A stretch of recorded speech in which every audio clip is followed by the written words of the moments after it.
It's really important to understand your blood sugar on carnivore diets, especially if you are waking up in the middle of the night.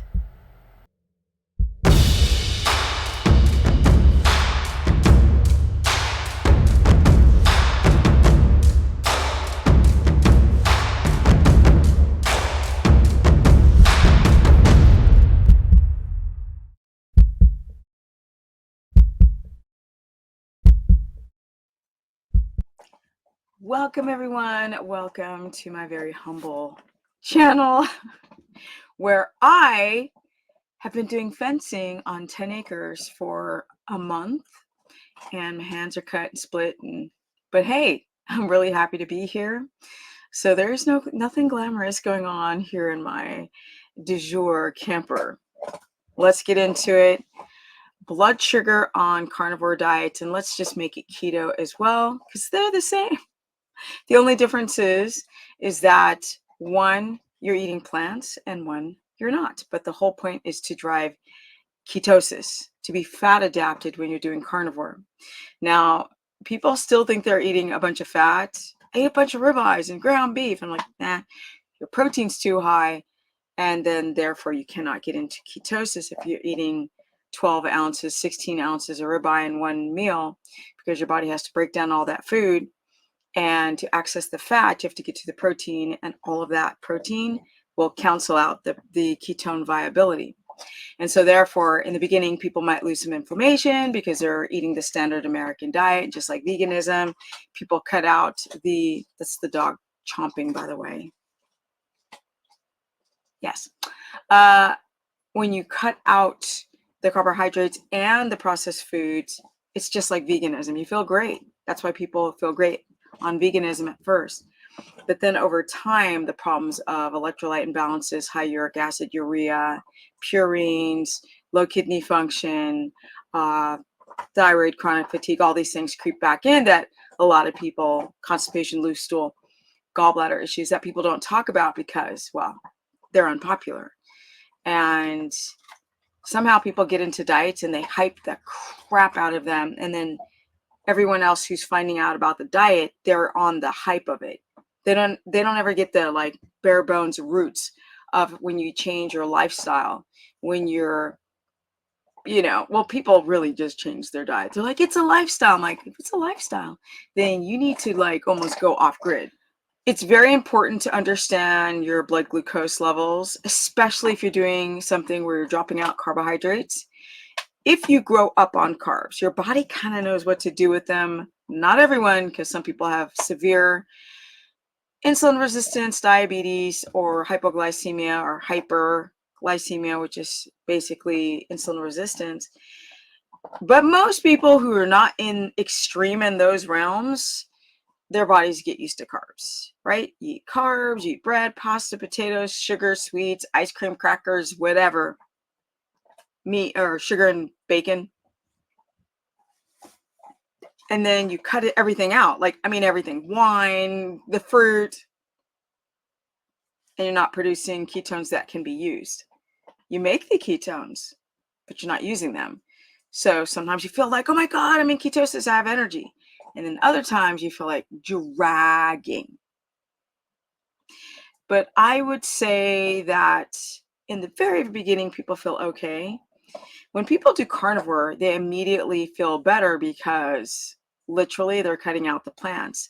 And if you have an oxalate buildup, if you have a salicylate issue or a goitrogenic effect with your thyroid because you're eating too many salads or spinach for the oxalates, again, you're going to feel great in the beginning and you might actually present decent blood sugar numbers. The problem is you need to eat high fat. Most people have a gallbladder issue. And very quickly, their blood sugar starts to become destabilized. They start waking up in the middle of the night, or they're having a difficult time sleeping. They're becoming constipated, and their energy really is like this now on carnivore. This is because you're not in ketosis. And it's a thing. It's a lot of work to get into ketosis. You can't just do a bunch of protein. I had a consultation today with somebody, and they said, but I feel better when I don't eat plants. And I'm like, I know. That's because you have leaky gut and histamine. and you really, really want to address this mast cell activation or histamine intolerance, it's not that the plants are bad, especially when they're in season, because they do have certain things like, let's say, asparagus. Asparagus has prebiotic fiber. Avocados are high in potassium, and these are great things for, your health. Just saying. Blood sugar. Most of you have destabilized blood sugar. When I do consultations, I'm like, okay, give me your blood sugar numbers for those who are using a glucometer or glucometer, and they will bounce up and down and up and down.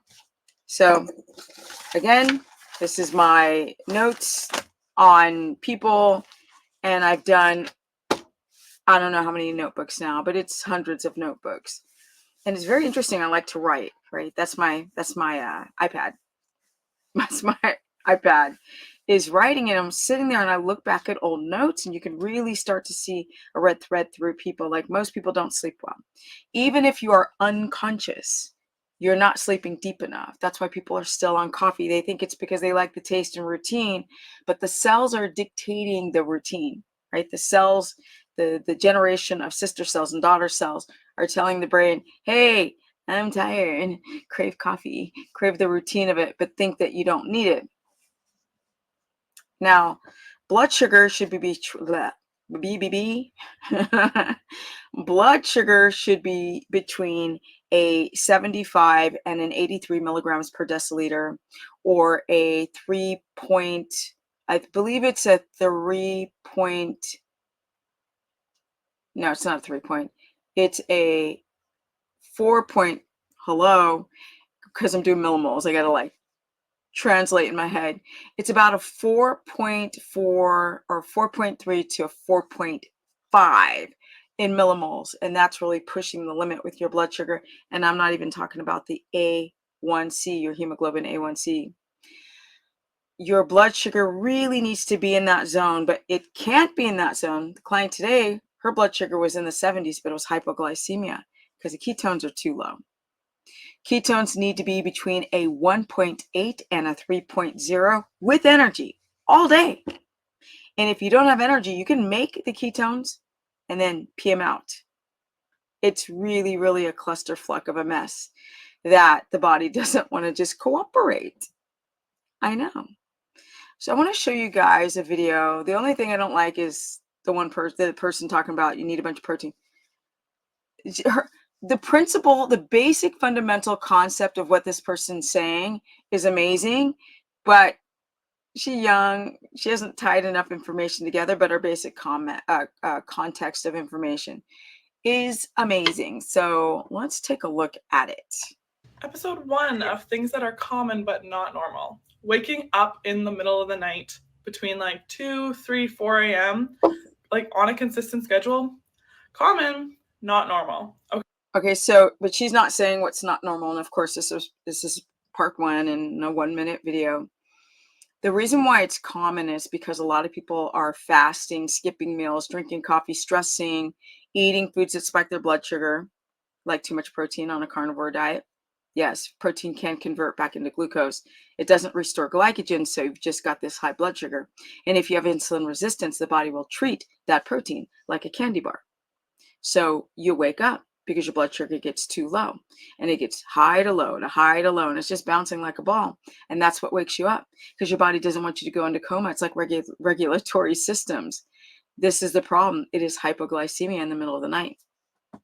Okay, so what is likely happening here is that your blood sugar is dropping significantly low in the middle of the night. This is causing your cortisol to spike. It wakes your body up thinking, oh, we need to eat. What we actually... It's not like your body's telling you to eat. That's not true. Body is not telling you to eat. The body is saying, don't go into a coma. That's why your body wakes up. There are safety mechanisms in the body that make your body wake up 2, 3 o'clock in the morning. Some people will wake up, if you go to bed at 8, they're waking up at 11 or 12 midnight. Some people who are just going to bed 10 or 11:30 are waking up at 2 or 3. And then there's the camp that wake up at 4. So you guys have to understand that the first half of sleep is your body. And when you don't sleep that first half, and I mean between 9 and 3 a.m., not midnight and 3 a.m., 9 p.m. to 3 a.m. Otherwise, as the Swedish say, klockan 21, which means time 2100. But between 9 and midnight, that's the biggest chunk of growth hormone release. But if you're waking up at 3, that's the shift between the body healing to the brain needing to heal. And you're waking up. And this is the reason why you guys are still having these issues with the fat loss and the fixing the thyroid and the leaky gut. Yes, it's not because your body's hungry. That is not true. Actually need to do is regulate our blood sugar so that it stays constant throughout the night and doesn't have these crazy crashes and rises throughout the day. That is correct. That part she's saying is a golden nugget.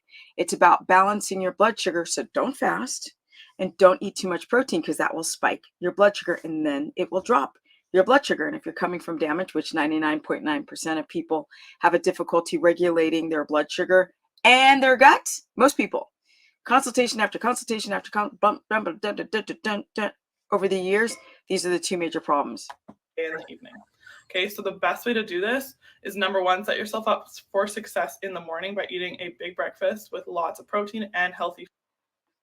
Wrong, not listen. And this is where a guru will say something and you guys will treat it like it's Bible. What does that mean? Lots of protein and fats. Why? What if you're cortisol driven the whole night, you wake up, you're not hungry, or that you ate late, you're not hungry. So sometimes forcing yourself to eat a big meal in the morning is a no bueno, especially if you're completely adrenal driven.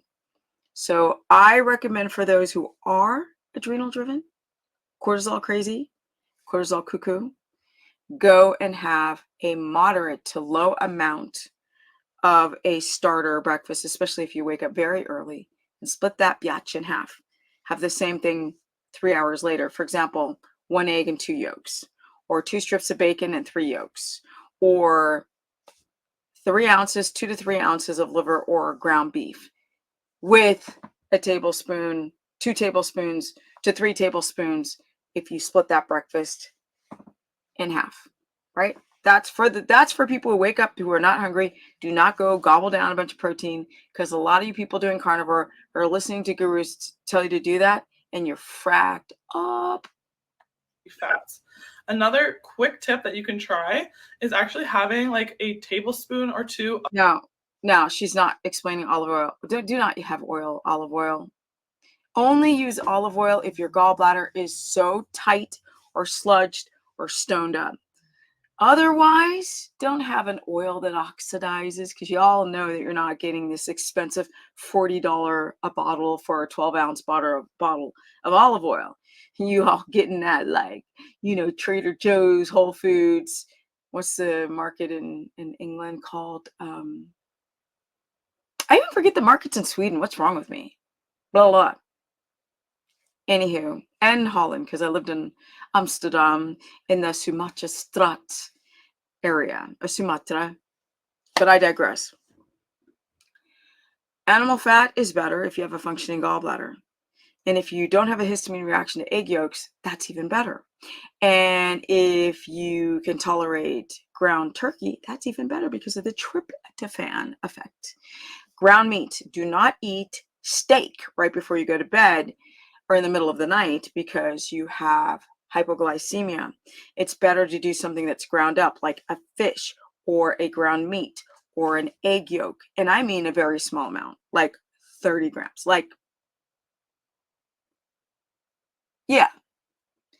30 grams. That's 2 tablespoons to stabilize blood sugar. A little bit of protein with a little bit of fat. Olive oil ain't gonna do the trick, honey child. They ain't gonna do squat tittily. I didn't say tittily. I said dittily. Of olive oil before going to bed, or having like half an avocado. So this is actually going to provide those healthy fats. Now, healthy fats, schmelty fats.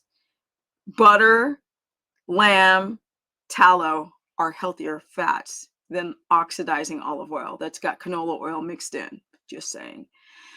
But her concept of stabilizing the blood sugar You're supposed to be eating every 3 hours if you're dysglycemic, which I hate to tell you guys, most of you are. Most. And when it comes to stabilizing your blood sugar, it's every 3 hours. And a fatty meat like a pork belly or something extremely fatty like egg yolks are perfect snacks. Pork belly bacon, perfect snacks to get a little bit of protein because your body needs stomach acid and peptides and protease. And it's a process, it's a slow moving process with a little bit of fat, just enough not to spike your blood sugar, but to tell the hypothalamus pituitary adrenal axis, I'm not starving, so do not spike drop my blood sugar at 3 a.m. Yeah, let's see if she has anything else. For your body, which can help keep your blood sugar regular and then won't cause you to wake up in the middle of the night. Episode 1. Well, the other thing that wakes people up in the middle of the night, besides blood sugar dysregulation, is low AD as in dog, H as in happy.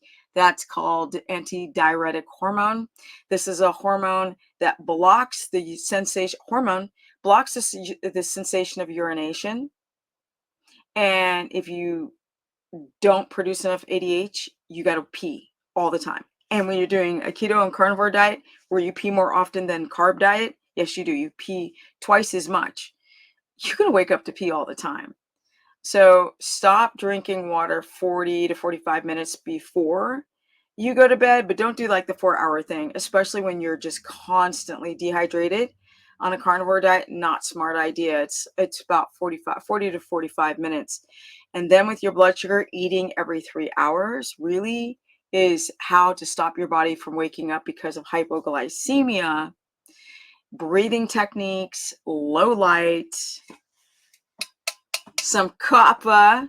I got copper everything. I got copper fork, plate, water bottle, cups, bracelets, you name it. I got it all to fight off the nastiness inside the body, right? And keep the cells computing, almost connecting and communicating with each other, because it is a transport, right, of electricity, the copper. If you guys want to learn more, go to stephanieperson.com.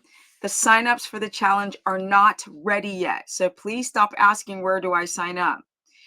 I love the fact that you guys want this challenge, and I am just working my ass off to get it nicely organized. I plan to release the sign up date in March.